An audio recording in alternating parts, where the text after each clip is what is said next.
Good morning, everybody, and welcome to today's episode of Market Check, brought to you by BB. There is no second best daily YouTube live stream to talk about markets. Welcome back, guys, to Thursday's show, June 5th. We're going to cook you up as much alpha as we possibly can. I think we've got some jobs data coming in tomorrow. We'll talk about that. We'll obviously talk about the fact that China and G met earlier this morning. Of course, as well, we're seeing some lower time frame volatility kind of across all assets, just kind of looking across the board. But yeah, I'm Tommy. You also know me as Snorlax. I'm joined by Tucker and, of course, Chef Jackus. We will be joined by Max here in just a bit. He's finishing up the Discord call with some of our subscribers. But yeah, like I said, we're going to have a great show for you all today. Before we can get started, before I can give my usual kind of daily commentary on where prices could be headed, or really where they have already headed this morning, I'm going to ask if you guys can smash that like button for us, right? It's not asking a lot, but we all are always very, very appreciative. And it honestly makes a very outsized difference relative to the amount of effort it takes to hit that like button. So if you guys could slam that for us, we would be very, very appreciative. But yeah, let's get into the show. Like I said, I think we are on the eve of getting some jobs data tomorrow, some inflation print. I think we have CPI next week. Maybe we see equities flows into the end of the week begin to reflect that. Maybe we don't. I mean, equities have kind of just been an absolute tank, when we talk about price action to the upside. The flip side of that, crypto has obviously been, I think, providing us with a lot more tradable market opportunities, right? I mean, Bitcoin and ETH have been very choppy, to say the least, this week. I was kind of looking at ETH when I woke up this morning, and I was just thinking to myself, man, that is one of the most painful charts to trade, I bet, over the last 2 or 3 weeks that I've ever seen, right? It's just been trading in a very coiled range, but it's had, I think, just enough realized volatility to make, people who are trying to catch a breakout or breakdown feel quite a bit of pain. The flip side of that, of course, Bitcoin has been kind of bleeding, right? So you've seen this ETH strength. I think this ETH strength, we talked about it yesterday, has probably been holding up the entire altcoin market. If we see ETH blink, if we see Bitcoin blink, probably see those things happen together if it is going to happen. I think I said it yesterday. I feel like the right tail here for Ethereum is largely based on headline risk, right? From the ETF, staking ETF, that is, I think it was Jackus that said it yesterday. It does feel like it's only a matter of time before we get that. If we do not get that headline, I think I'm still probably favoring a little bit of pullback just based on the look of Bitcoin and some of these altcoins, specifically Sol. We'll try not to sound too redundant with our with our FUD of the Sol pairs on today's show, but it might just come out naturally, right? It is one of the assets on my watch list showing a little bit more weakness. And then, of course, you've got altcoins, which are, I mean, I would say they're giving you tradable opportunities, but not really. I think that's something that we'll just kind of have to feel out with Bitcoin and ETH. It does feel like we're on the verge of a pretty aggressive trending move, maybe in both directions here in the month of June. I'm pretty excited for joyful June. Volatile June. I'm going to assume that it's going to be, maybe not in equity markets. I guess we'll just have to see. We're going to continue to make that joke, though, I think, of, TradFi fund managers love to go on vacation in the summer. We're probably getting around to that point where they're going to head off to vacation. So are they going to sell any assets before they do that? Or are they just going to ride off into the Hamptons and enjoy their summer? But how are we doing, guys? What are we seeing in the markets? What do we think of the morning slate? Are we paying any mind to the headlines, or do we think they're just kind of creating some lower time frame volatility? Well, I mean, what you're talking about with Sol is very, very true. I mean, this is significantly weaker than both Bitcoin and ETH. I mean, ETH is honestly the strongest of the three, which is a rare thing, right? It's a rare thing, but I don't know. I think let's just go back to Bitcoin real quick. I think this looks not great. Like hanging out under these moving averages is not the best look.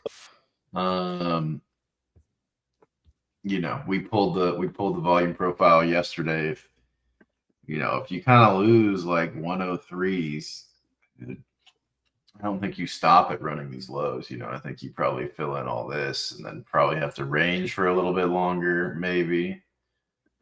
You know, I wouldn't want to see that.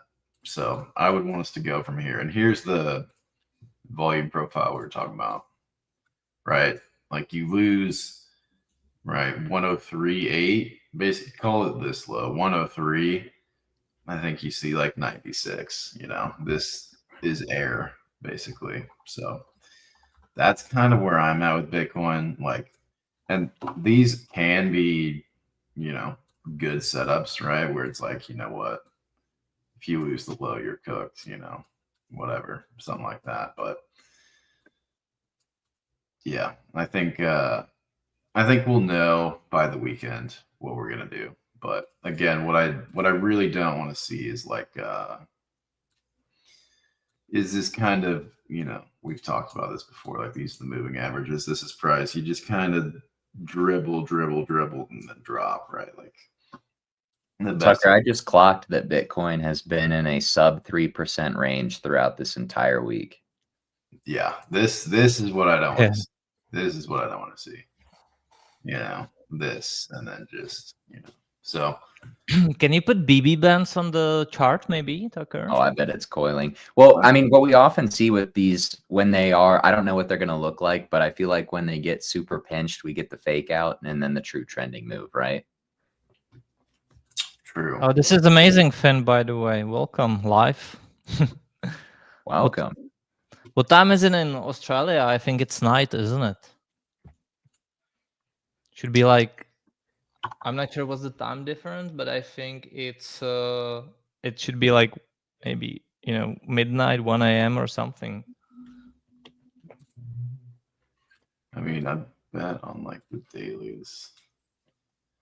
We turn off the 1:30.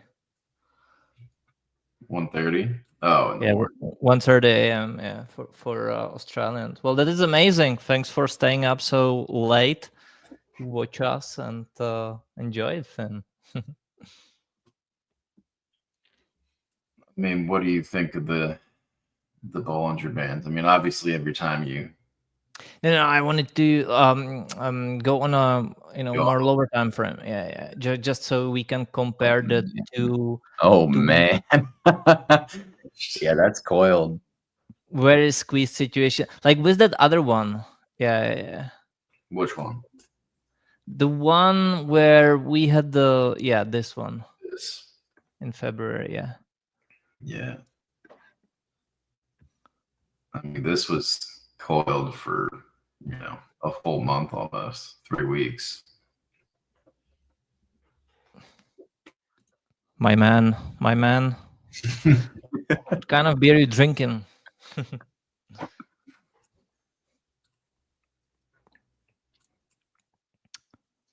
A morning beer. I love that, man. Yeah. I didn't have a beer this morning, but I did have a new cold brew flavor with churro flavored foam. Ooh, Tommy. It's amazing, man. I see you're a man of culture. I know. I might have to go back for a second one later today. I'm not gonna lie, but churro flavored foam. I know. Heineken Ashi. That's a good one. That's a good cross between beer and trading, man. There you go.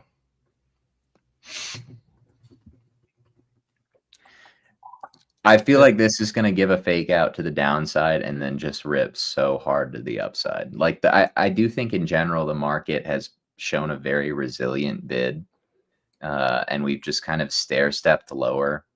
I don't know if that's because the market is craving lower levels of liquidity before higher, but I don't know. I mean, I feel like that's just how it kind of increasingly looks like it's shaping out to me. I feel like it's difficult to prospect equity downside. This is kind of like the last place you can do it before we just go into price discovery, essentially. And you're not going to want to be short because of, obviously, you know, most of the sell pressure is probably going to be on vacation. But maybe there's a window here over the next week where equities start to sell a little bit, cause Bitcoin to drop a little bit lower. We do see that lower level of liquidity run. And then I think you can begin joyful June, right? More for I think Bitcoin and crypto than, especially ETH, that is, than for equities. But equities look good, man. Look at that. They do. They're strong. I do want to say we have employment data tomorrow and obviously CPI next week. There is a chance that stagflation rhetoric maybe gets a bit more entrenched over the next few sessions. Mm-hmm. And if the market just completely shrugs that off, well, I think that is telling in itself, right? It is. But I think really like the biggest correlation, and it's something we kind of mentioned before we went live, what are yields going to do?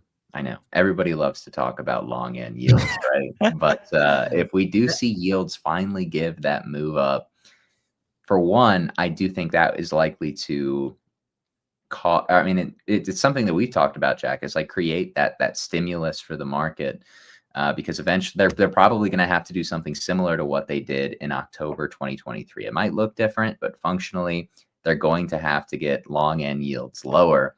Last time they did that by buying treasury bonds or their own debt. I don't really know how they work the Ponzi necessarily, but all I know is we're watching obviously the 10 and the 30 year, and we're watching to see what TLT does. But I kind of feel like TLT is going to put in a bottom next week, and that might put in a top on yields, at least for now. I hope so. I really would not want to see TLT, just like lose, low mid 80s. That would be a bad. Yields would be flying. So the audience is like, wait, did I forget to hit the like button? Why are we talking about the long-term yields?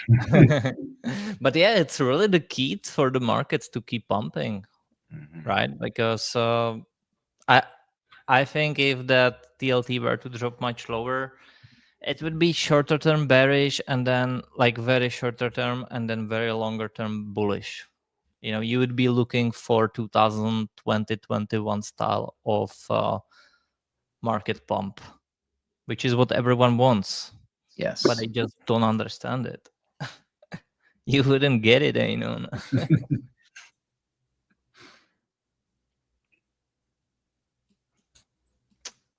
Yeah. I mean, you know what, this Bitcoin stair step, I think I've said it on this show before, but I really feel like this Bitcoin stair step feels like some structure we saw in 2023. I know we're talking about yields right now, but when we shift back to Bitcoin,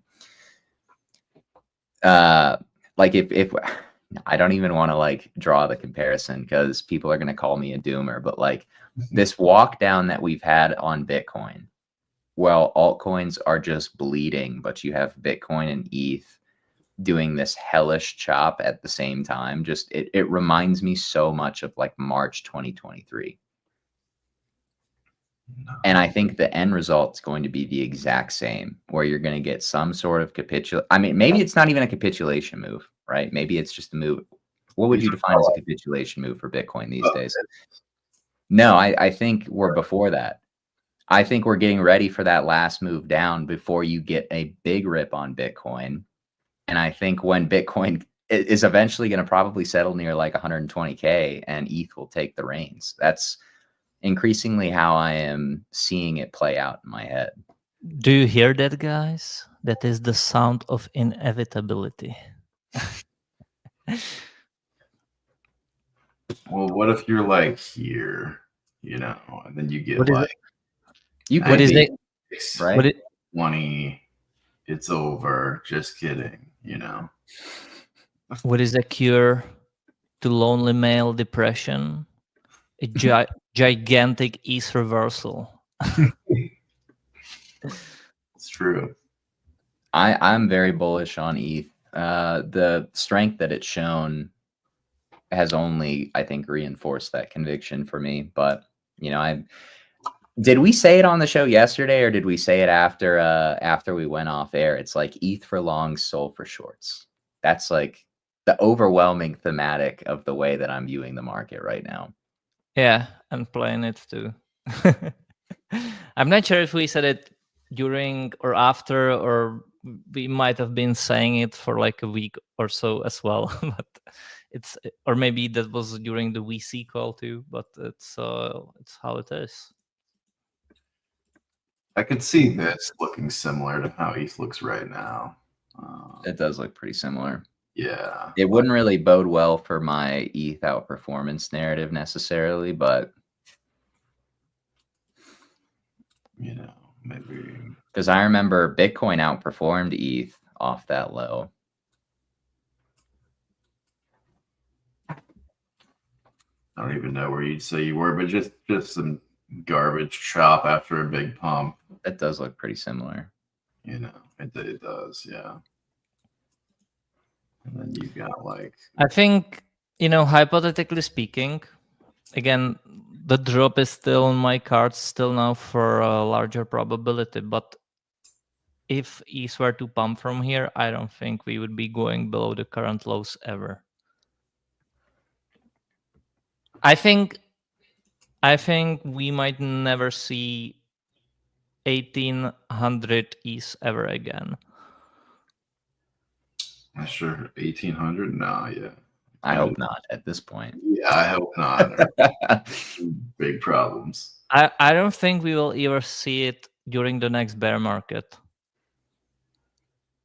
I think we will never see it again. It's a bold claim, Jackus. I know, that's why I am making it, because I think I have decent probability behind it. Mm-hmm. And reasoning. It's not, it's not one of those random claims by CT influencers who have no understanding of the market, and they will say one day never below and the other never above. But that's the best way to farm engagement, Jack, is just to just say highly inflammatory statements that are just vague enough that you can play both sides. I'm playing both sides so that I never lose. or you just ask it in the form of a question. So it's like, if you're wrong, well, I was just asking a question. But if you're right, you get to farm clout. Jackus, what's that from? What you just said? It's from Sunny, isn't it? It's from some show, yes. Yeah. I'm not sure which one. I have the meme though for it. Sunny.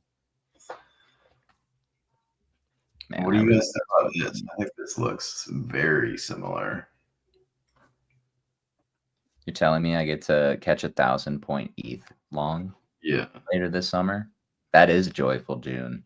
This would not be super joyful, but well, yeah.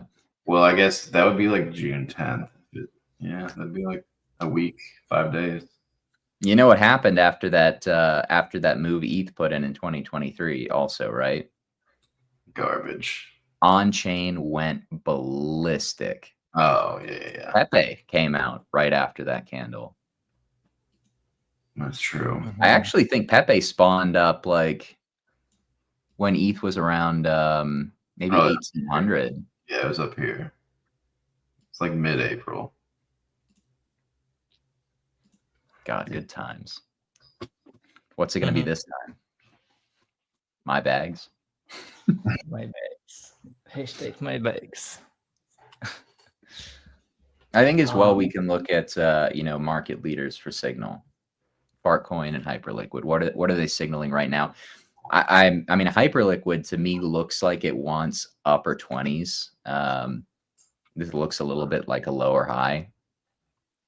Upper 20s. I don't think it retests this support. It's just too visible. It's just what everyone wants. I know it would make sense, but it's to me it makes sense not revisit it. I think this was the drop. I think you're going to go within this range to like 33 or something, but probably higher. I do think it's going higher. I feel like it could chop around this Yeah. section for a little bit, maybe like a few Yeah. weeks, and then it'll start to leg up again. Well, if Yeah. you guys get the numbers you want on Bitcoin, right? What is hype gonna do? You know. Well, I think hype can stay strong. Even during Bitcoin dip, I don't think hype's going to get that affected. You think it loses like 30? Let's look at the facts, right? Let's add BTC to the equation, Tucker. I guess we could do hype BTC, but we could. Yeah, just add BTC USD, exactly. All right, so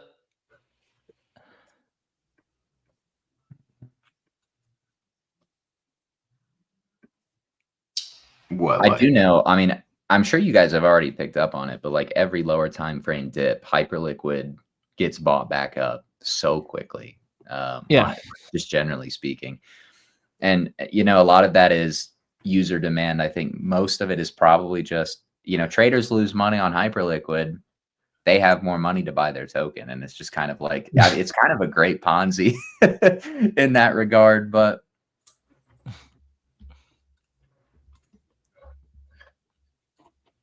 I mean, it's still, it pulls back more than Bitcoin, and Bitcoin pulls back, No, wait.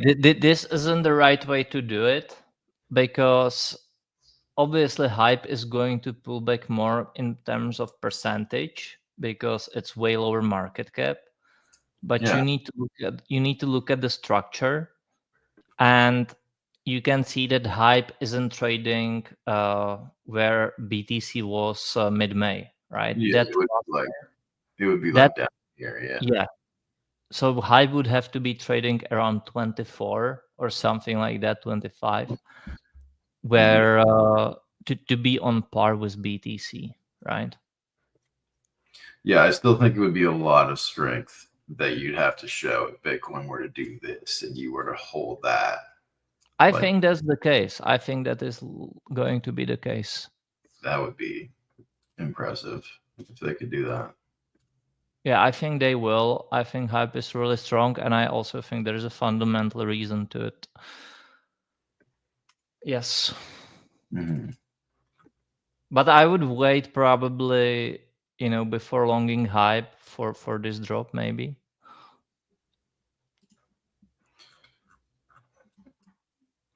You talking about like a sweep, or are you just looking for like 32? I mean, yeah, I'd probably look for. Just wait for BTC to make the drop, and then look for reasons to get long on hype. I like this. Man, I'm getting really excited about the trading opportunities this month. I'm just getting so excited about the rest of the year. But the thing is that people will only get excited after it happens, and I'm getting excited ahead. And then when people get excited, I get really annoyed.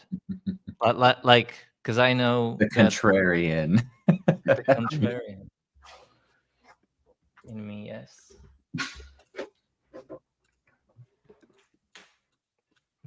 What do you? I mean, I think if it looks like the puck is headed towards ETH, right? Which I think we're all. Maybe we don't see like a super aggressive ETH Bitcoin move higher, but it does seem like at the very least, ETH is stronger than Solana. There are a lot of signals that are pointing towards on-chain capital moving from Solana to ETH.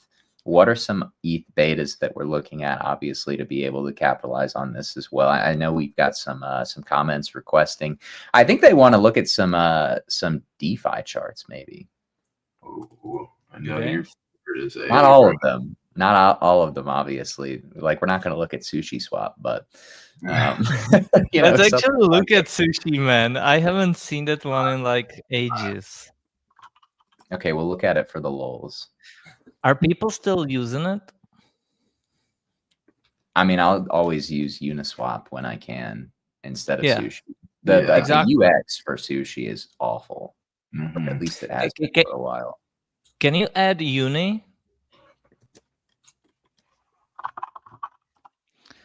Oh, different pane. And change from percentages.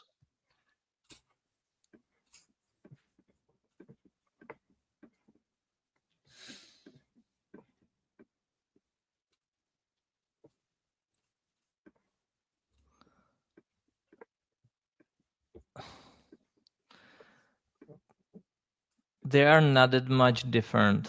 To be No, they're honest. not. They're really not. Like I can see Uni being slightly stronger, but more or less the same. Mhm. Yeah, I don't know. I mean, the only way I feel there is such an easy way to pump Uni, and it is really to share that revenue from the fees from Uni back to its token holders. What does the Uniswap Jupiter pair look like? Uni Jupe? Yeah. Oh, wait.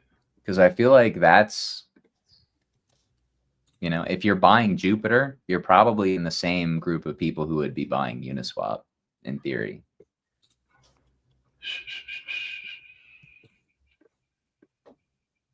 I'm not like a huge fan of buying Uniswap token, but I can't pretend like it going up would be bearish for ETH DeFi. Wait, what's going on? What's happening? All right, there we go. What did you say? Uni Jupe? Mm-hmm. Jupe. USDT. Yeah, we'll do that.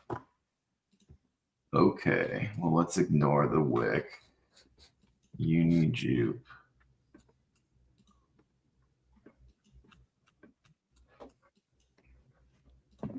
I mean, I think it looks okay.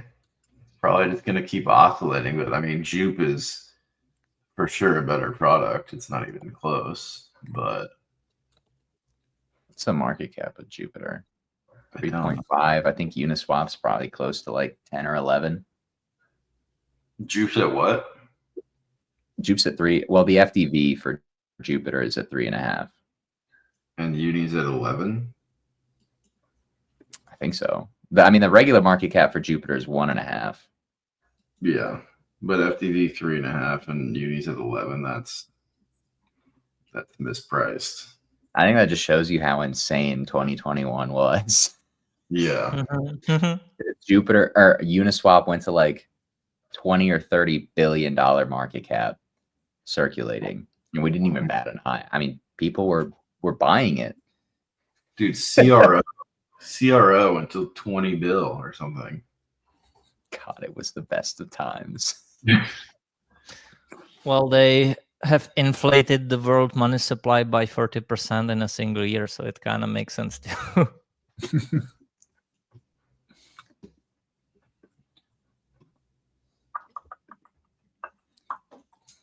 It is Thursday.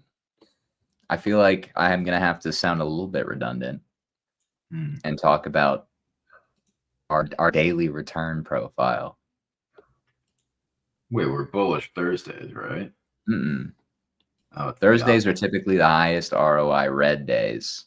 Tuesdays are the highest green ROI days. Right.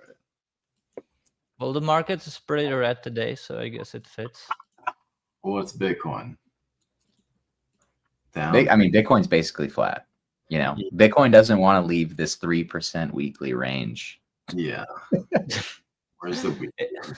It's been such a tight weekly candle so far. It's crazy. Yes, we are priming volatility, and my body can feel it. Yeah. I hope we get some today. Don't have to wait that much longer, but who knows? Wow. If you guys are enjoying Market Check, even if you're not enjoying Market Check and you just hate us, you're here because you want to hate on us. Either way, hit the like button. That's the best way that you can ensure that we that we stay on air and continue to bring you guys quality content every single weekday. Mario, you snitch.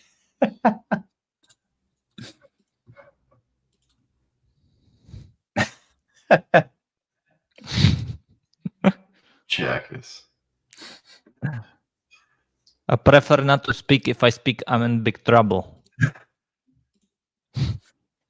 Well, I'll speak for you, Jackus. I think the best way that we can, make up this like gap or this like difference gap between what we'd like to see is to give them some time to think about it.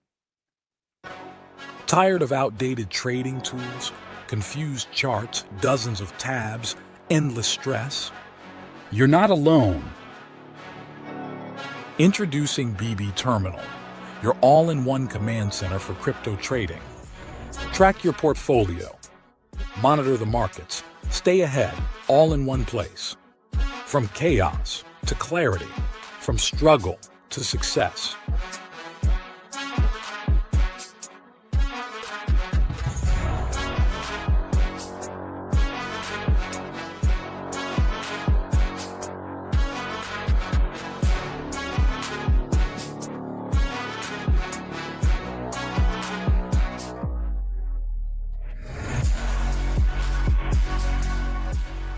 BB Terminal. Had to do a little bit of a vibe check there, guys. That's hilarious. That's funny. What about XRP, man? We haven't looked at that in a long time, I feel like. XRP is doing nothing and just chilling and waiting for the trigger as it always does, and then goes up in 30 days and then nothing again. You think that's This how is such a holder's coin. a Yeah, holder? it's just going to go sideways and then like, he's still holding? We cannot wait any longer. Flip the switch. 7 years, though. They can wait. I feel like XRP dip for buying here pretty soon. Yeah. Actually, I think this is going to trend this summer. Well, trend. I feel like it's just going to slow grind over a few months. So it's, you know, it'll go up if you're a holder. If you've got a big bag of it right now, it's, you know, a good spot. If you're chasing ROI, I mean, I don't know if I'm like super, you know, I don't know if I'm super in the camp that it's going to give you insane ROI in a short period of time. And we know how most people in the space function, but there are a handful of assets this cycle. And I've said this before. There are a handful of assets that have consistently accrued value against Bitcoin and USD. There are not many of them. This is one of them, though. Yeah, I still think it, like, the advantage it has is that first it holds its value on the downside periods, which we are currently in. And second, I think when the upside comes, I think it can go first. Mm-hmm. Yeah, I mean, it led back here for sure. But what is like, what does this look like? That looks like Mudang. Not quite as bad as Mudang. I just had to make that joke because I was looking at that chart yesterday. He said, can you look at PEPE impulse move in early 24 to XRP? Of course we can. DK, of course we can. All right. Can you look at PEPE's impulse? Let's do this.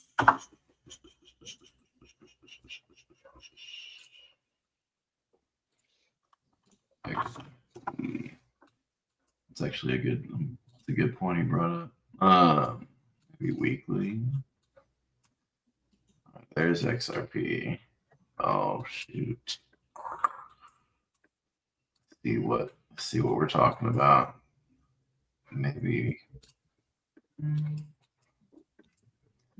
God, I still can't believe how similar that ETH price action looked to right now. I think it's basically. I see what you're saying. You have a 2 week on the right side. He said in 24. I thought you were talking. Oh, yeah, 24. Never mind. My fault. I mean, yeah, I get this, right? I get this. Right. Kind of a first, and then another big leg, and then another big leg. Yeah. It's hard for me to line up these time frames, unfortunately, maybe.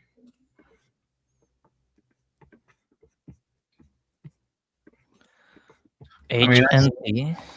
I haven't looked at HNT for so long. Jackus, I need your That's thoughts. helium, right? Yeah, Yeah. helium. Wait, what did you say, Tucker? You need What something? do you think about this? What do you think about this? Yeah, except the upside when it breaks is going to be more violent and quick. Because as I said before, XRP just, that's how XRP moves. It doesn't trend slowly to the upside. It does nothing for, 360 days of the year. And then in those 5 days, it's going to outperform everything. Just if you're going to zoom out, it's always done it. Look at this, though, even similar to PEPE, just this bleed. Yeah. Yeah.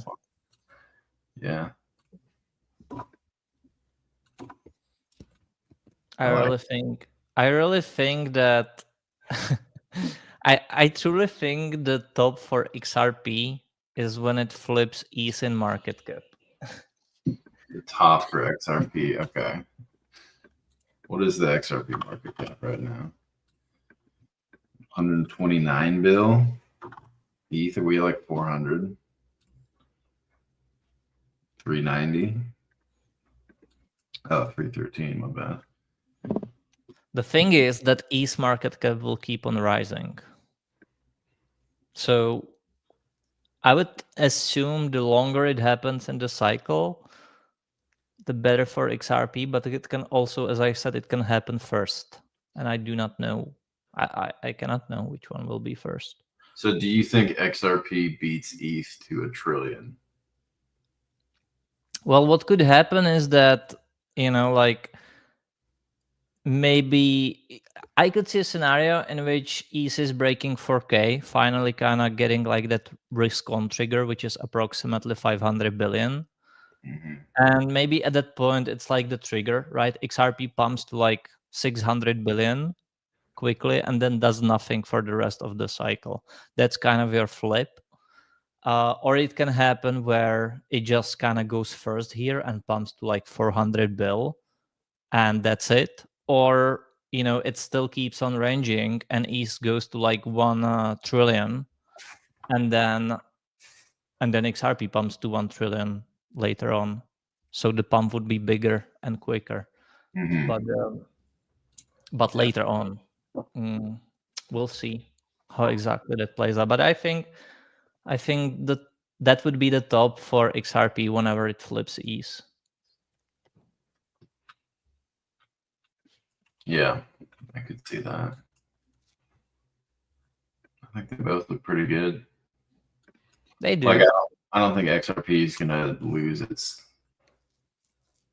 No, it had all its chance to like imagine what ETH went through Q1 of this year. What everything went through Q1 of this year. Mm-hmm.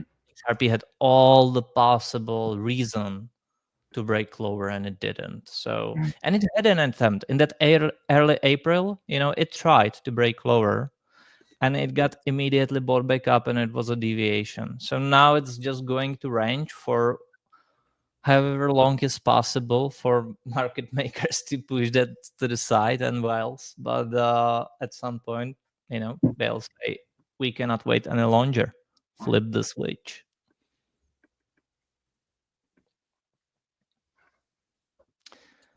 Maybe we could look at silver.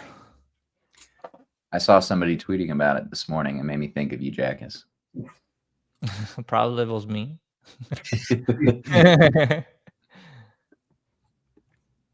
I mean, it looks ready. It's looked ready a few times though, so, but it does look ready. This time is different. That guy standing in front of the crowd. This time is different. I think all of them, silver, copper, maybe you can put in copper too.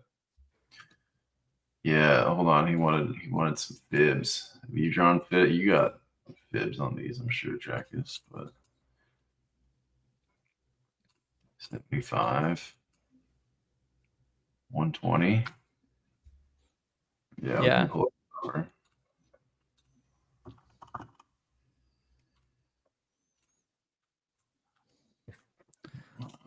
This is a vertical accumulation. It's going to break and go to like $10. What, copper? Yeah, Isn't that bullish inflation? it Yeah. is. So what do you think about this upcoming CPI print, Jackus, next week? Do you think it's going to be hot? No, not at all, because CPI is not the same thing as inflation. I know lots of people, and depending on from which school a certain economist is, will disagree with me. But in my definition, CPI is just a way to measure how inflation happened over the past versus a real inflation in terms of Austrian economics is when you inflate the currency supply. That's a real inflation. And markets such as copper or others reflect that in real time, versus CPI reflects that over the past year difference. It's a difference of prices from the past year. And that to me is not an like actual inflation, it's just a measurement of it. And by its nature, it has a 1-year lag. Mm-hmm. Well, they used a 2-year lag. Sorry, what did you say? They used to have a 2-year lag. Like when they started hiking in 2022, maybe it was 21, at the end of 21. I mean, we knew it was coming since like 2020, so I guess there is a very hefty lag. But they switched their method from 2 years to 1 year. Look back. Yeah, not to obviously mention that like it's such a scammy way of measuring, the change of it, of the currency supply, because you can like that basket that they use to measure it. They will literally take out the stuff that inflates a lot and put in the stuff that doesn't, in order so it doesn't look as bad.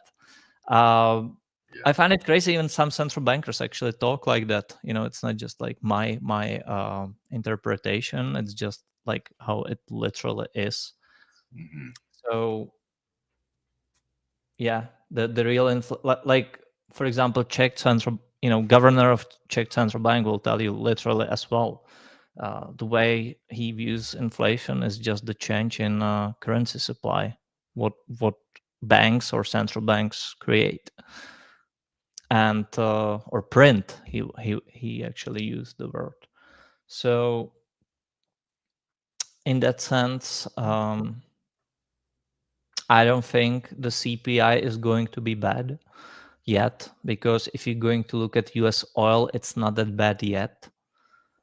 And I think it will not be even until next year, because even though I think US oil will pump, the yearly difference between the prices it's going to be measured from and that year ago will be more or less still the same. Although currently it's lower, if it pumps here, it's going to be the same as the years before.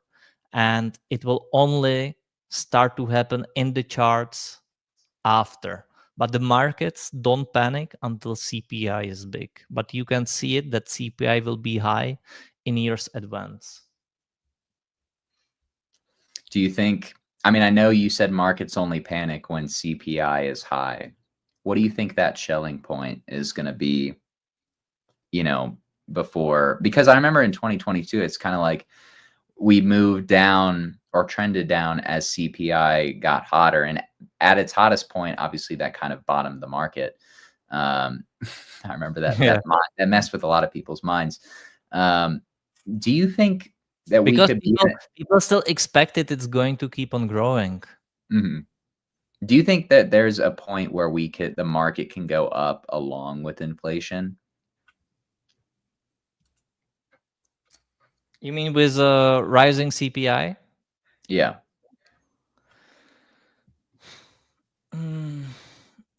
I think there is, but that would be like the end game. I kind of think so. where nobody really cares about CPI and fiat currencies anymore because the trust is eternally lost and everyone just, looks to, like, I think it's already happening, but it never happens like, with a blink of an eye. It's gradual. And think of yourselves, how you approach, whenever, like me myself, I don't really hold anything in fiat currency. Like any fiat currency I have, I directly reinvest into something. Like I want to hold, like I hold something minimum for like current expenses, but I don't want to hold it. And more people as we go realize this. So, and then it's really, some people will look to buy real estate, some people will look to buy gold bars, some people will look to buy Bitcoin, some stocks, but all will look Coins, I to, think, in that scenario are doing really well too. yeah. But the matter of fact is that people are looking to get rid of the currency.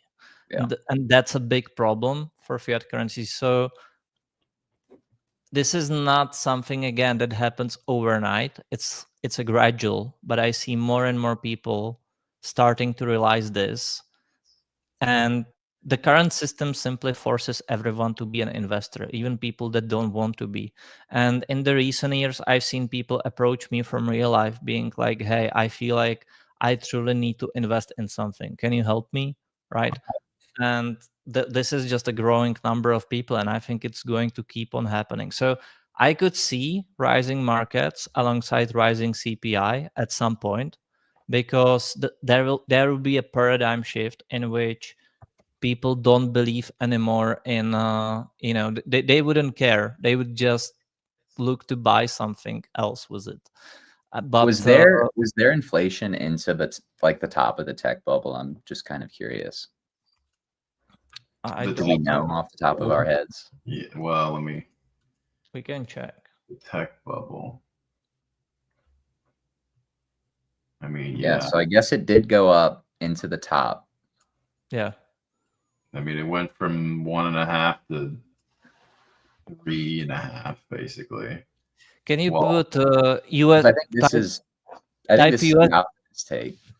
type US enter and add it as well down below. No, just enter. yeah.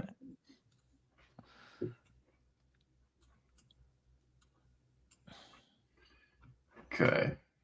Yeah, you had rates, you had the Fed hiking and inflation going up while we were kind of going up and topping. Yeah. And Can then it was- you also add the 10-year yield down below? Mhm.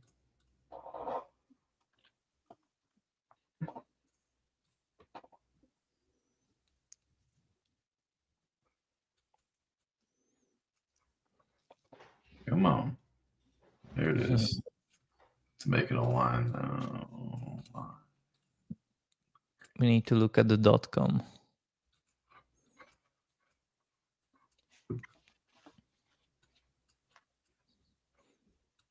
Yeah, I think that makes perfect sense, because you've seen that 10-year yield to really start to spike up above 6% at that late stage, while you also had rising yields. So in 1996, you had a rising 10-year yield, but you didn't have a rising interest rates. And so it was just a local, upside.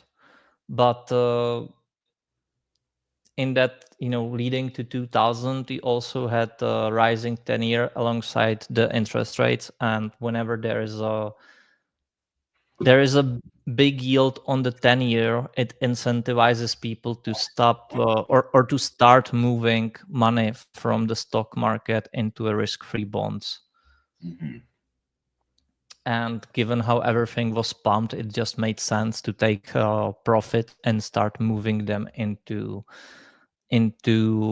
risk-free bonds. And by the way, the .com, that was just a sort of like, it was just an overblown market, but there wasn't really like something cracking down. Yes, there were some companies that didn't really produce much and just sort of had a .com site too, but it wasn't like 2008 when there were literally cracks in the system with insane leverage. But We probably get our, I mean, I know everybody wants our 2008 moment. The doomers on X definitely do, right? yeah, I feel like what we're seeing now is probably closer to like if we are going to see price appreciation to this degree, I feel like it's going to look closer to a tech bubble than 2008. the thing is that 2008 can like the thing of the system crashing can actually look with assets going up, as we discussed, like they don't realize, because in 2008 or prior to it, the fiat system was still working, and that crash actually happened because the system stopped working, and so it was going down, it was going bust, and they injected huge liquidity. I don't think we are kind of getting that 2008 style, because they would just come in with a huge QE and absorb all of that, which is what they said they will do. And so you would assume they would do it, and I don't see a reason why not.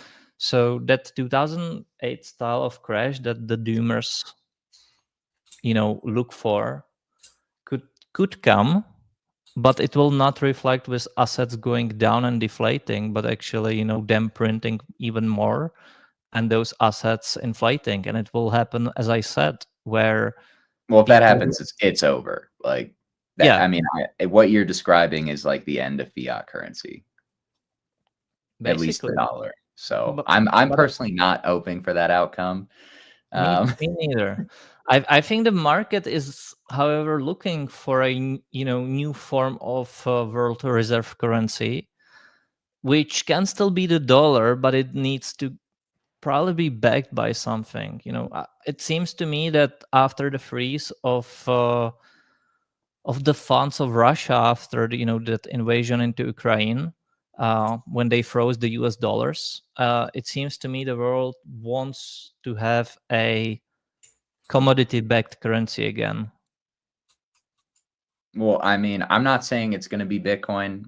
I don't think that that's my expectation. It's never really been my expectation that we're going to see like hyper Bitcoinization like that, that it becomes the currency per se of the world, because we understand the implications of betting on that sort of outcome. But I do think it's like you just said, Jackus, we've had some examples since the cycle began, of people fleeing their native currencies and native markets into Bitcoin. Like Russia is a great example in 2023 when all that Ukraine stuff was going on. Not only was I think it's the ruble, hugely devalued, but so was the Russian stock market. I think in the same way towards the end of 2023, we saw a lot of capital flight from Chinese real estate into Bitcoin. I think that's a big reason why the hot ball of money was so hot. Right after Bitcoin had that huge ETF run up and altcoins really popped up, like a lot of that came from Chinese real estate when the Hang Seng index looked like it was about to capitulate lower. So I think we've had anecdotal examples that kind of hint of what you just said. People are craving a commodity backed currency, or just really kind of a form of exchange. So we probably are seeing some shifts. I think the answer is probably going to fall somewhere in between, right? Where fiat currency probably gets hugely devalued, but at the same time is still a necessary, part of trade and just kind of transacting in general. I think so too. I think that's the realistic look at the things. I don't think we will see the hyper Bitcoinization in the terms of like people paying with Bitcoin. But I do think that we see, somewhere in middle, where Russia and China have both focused on acquiring gold as that commodity, and then possibly looking to back their currencies, or even create like a BRICS currency backed by gold, or some sort of that, right? Like they don't really know the form or shape, and each is arguing each, but they are looking for something like that, and they both acquired lots of gold in the past decade. On the other hand, you see, and I think it's the right approach from the US, that it's looking to create this hybrid between stable coins and BTC, where BTC won't be used for like everyday payments and P2P payments, but it will be, it will be used as a collateral, and you'll have stable coins as the new form of fiat, but they'll be backed by that BTC. I truly feel this is where they are trying to push it, although not saying it loud yet, although they sort of are, because like even Jamie Dimon said, I think this is like new news. I'm not sure if it was today, yesterday, or the past week, but they are looking to use BTC as a collateral for loans. Right. I was just about to say, I mean, I feel like Bitcoin as a collateralized asset is only going to become more and more prevalent, which is kind of sad, I think, at the same time, because once this wave of once everybody has bought into Bitcoin, that's going to buy into Bitcoin. And obviously, it's impossible to be able to quantify that right now, but collateral assets don't move very much, right? They're very low realized volatility. So all the gains at that point will have to come from altcoins and probably Ethereum. Yeah, which is bearish case for BTC dominance to the degree, in my opinion, too. Yeah, but we're not there yet. We are not there yet. That number is a lot higher than here, for sure. And the transition is gradual too, is what lots of people don't see. But I don't see the TradFi embracing BTC as a currency. Or like maybe in the next 50 years or 100 years or who knows how long. But I think the next step for the next 30 years will be a relatively new world order that in which you have either some fiat currency backed by gold and you have some backed by BTC, like stable coins backed by BTC. I really do see that as a possibility. I'm not sure how they're going to implement it, but you can see them pushing it now from the TradFi, This is where I have to plug some astrology alpha. It's the Plutonic Age of Aquarius, Jackus, which means power to the people until 2044. Good, nice. I think I really think that aligns very well with further Bitcoin adoption to what we kind of just described. Mm-hmm. Yeah, that Bitcoin upside is pretty inevitable, man. Like, who is it? Wasn't it Hal Finney? Who might be, Satoshi? We don't know. I think he said he said a few $1 million per Bitcoin by 2036 or something like that. But I don't know if we quite get there that high that quickly. But I mean, if that's Satoshi, who knows? I could see that. A few million in what, 10 years? Yeah, no, I mean, he definitely said that, I think.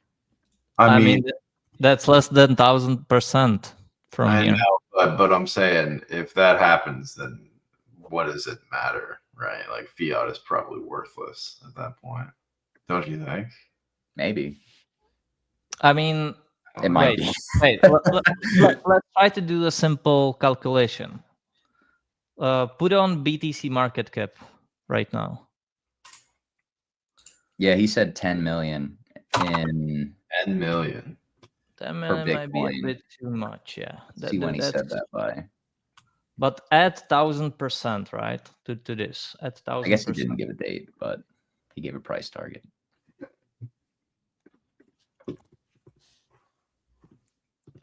How much in market cap is that? Tucker. Yeah, what? Add 1,000% to this chart. Add 1,000%? Yeah.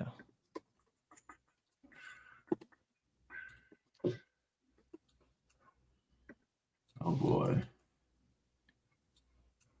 Oh my. 1,000 would be 22 trillion. Yeah. Is that 10? That's not right. It 1,000%? is. That's only It a is. 10x. Yeah. But it's not a 10x to get to 10 million per Bitcoin. No, that's not. We need That 100x. would. It'd be 9,000, like 200 trillion. or it's 900%. It'd be like 200 trillion. Wait, what are you talking about? It's not a 10x to get to. Oh, yeah, it's a 100x. It's a 10x for Bitcoin to get to 1 million. Yeah, I because beforehand you said millions. So, but yeah, I'm not sure I'm seeing. I think that's a very optimistic price target, obviously. Yeah. I just But when- remember reading that statement or that quote a long time ago. I guess he made the prediction in 2009. So, Oh yeah. Well, 22 trillion. I mean, that is totally possible because BTC will keep on, eating gold's market cap, and gold market cap will keep on rising. So, and gold right now is already at 40 trillion. So that's just half of current gold's market cap. It's just very realistic, in my opinion. is Because at James some point, long again? sorry. James Wynn is long again, man. I can't with this guy. sorry for interrupting you, Jackus. What were you saying? No, just that I see those numbers as very realistic. Like The 20 trillion. Yeah. Yeah, because at some point BTC is going to flip gold in market capitalization. I think it's Might be. inevitable. It is. It is. It's really difficult, I think, to quantify a time for when that's going to happen. But I do think, like the value proposition of Bitcoin is only getting better. While I think gold has hit a point where you're like, well, how long can I realistically continue to buy this and outperform the rate of inflation of, fiat currency over like a 5 to 10 year period? I feel like at gold's market cap, that is getting increasingly harder. Yeah. I agree. You're buying gold at like what, 20, 25 trillion in market cap. Yes, it will hold value very well, but dollars hold value, I guess, on a relative basis. If we're talking about like over the course of 1 to 2, maybe even 5 years, the dollar will hold value well too. But we're talking about beating, I think, the rate of inflation. And that is a lot harder, I think, as gold has now crossed 20, 25 trillion in market cap. You'd probably need it to double over like a 10 to 20 year period just to beat the rate, just to match the rate of inflation. Mm-hmm. I don't know if I'm completely talking out of my ass when I say something like that. Somebody correct me if I'm way off there, but I don't know. That's kind of what it seems like to me.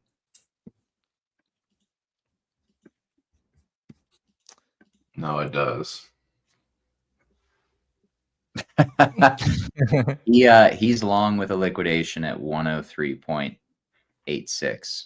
So we almost got him just now again. 103.86. Yeah, he's still got enough collateral for Dude. like $80-90 million long. To me, he looks like the new Sato. Well, I think I mentioned to you, Jackus, last week. There's a guy who counter traded him. Like whenever James Wynn would open a new position, he'd immediately take the other side, and he made millions in a week doing that. Wow. Yeah, that's actually smart.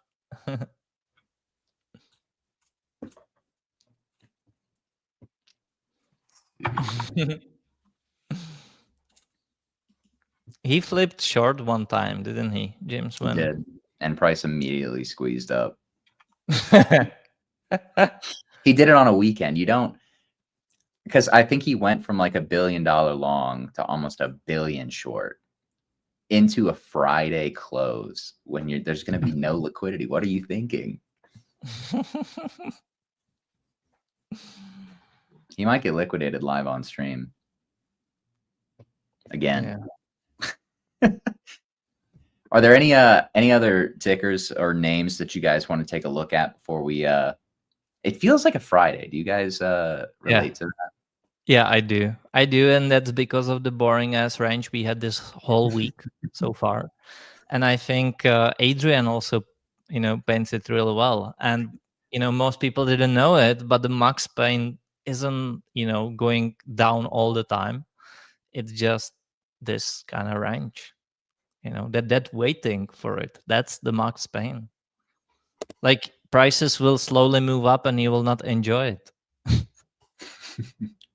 I thought Tucker was frozen just now. I'm glad I'm not crazy. Yeah.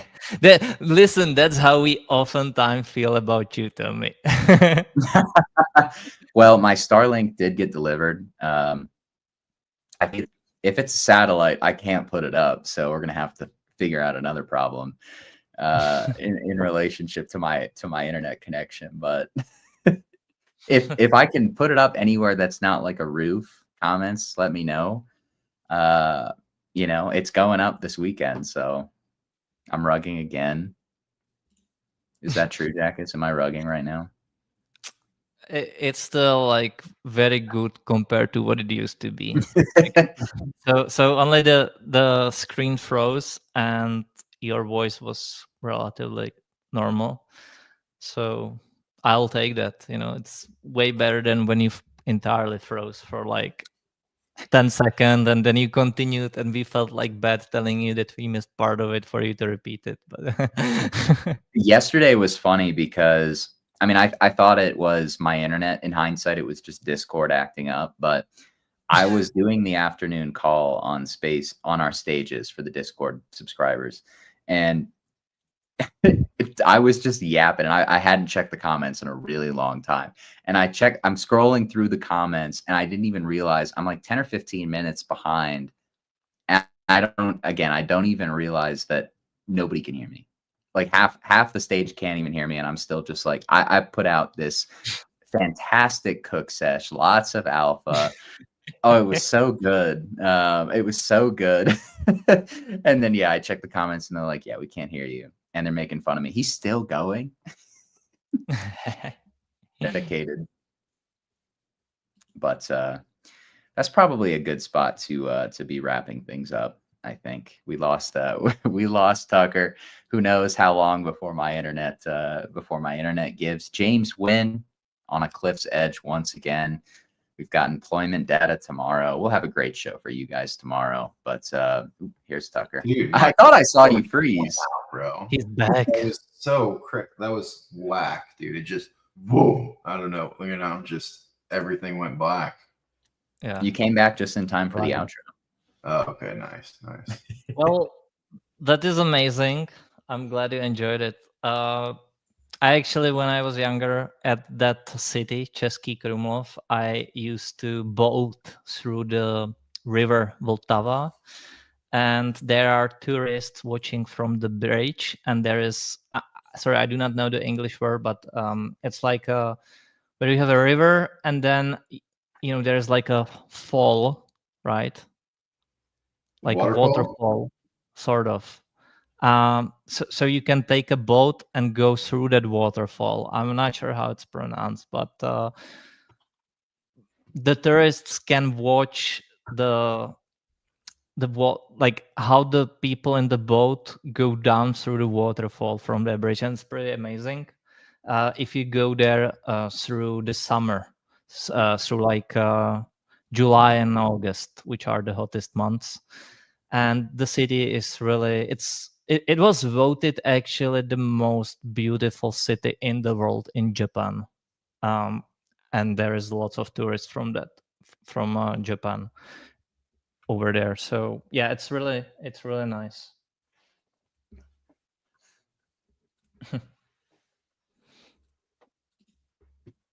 One day I'll visit Czech. I'll surprise you, Jack, is at your favorite bar. Yep. I guess maybe before we wait, what were you saying? We will arrange the meetup. I'll have to try my hand at beating you in some drinking games. Good luck. I guess before we can officially depart, we should probably touch. I don't know if you guys have been following this at all, but low key, like Elon and Trump seem like they're beefing a little bit in public. I don't know what it means for Tesla. I don't know what it means for the market, if it matters at all for the market. It probably does to an extent because the stimulus from the bill passing would benefit markets ultimately. But yeah, we're getting some back. I did see that we're getting some back and forth between those two. Yeah. I don't know if it's going to impact the market. I guess we'll see. But Tesla is rugging, so maybe. Is Tesla rugging? This. Well, I guess the market is communicating what it thinks. But yeah, I think that's a good spot to wrap up the show. Obviously, quite a few interesting things happening in the undercurrent right now. Like I said, we've got some macro data coming out tomorrow, so maybe we'll get some volatility that we get to discuss with you guys. Still in general, though, favoring joyful June. I think it's going to be a good crypto summer. Yeah, I think the next 2-3 weeks, though, could be very, very interesting. If you're a trader, you should feel right at home, though.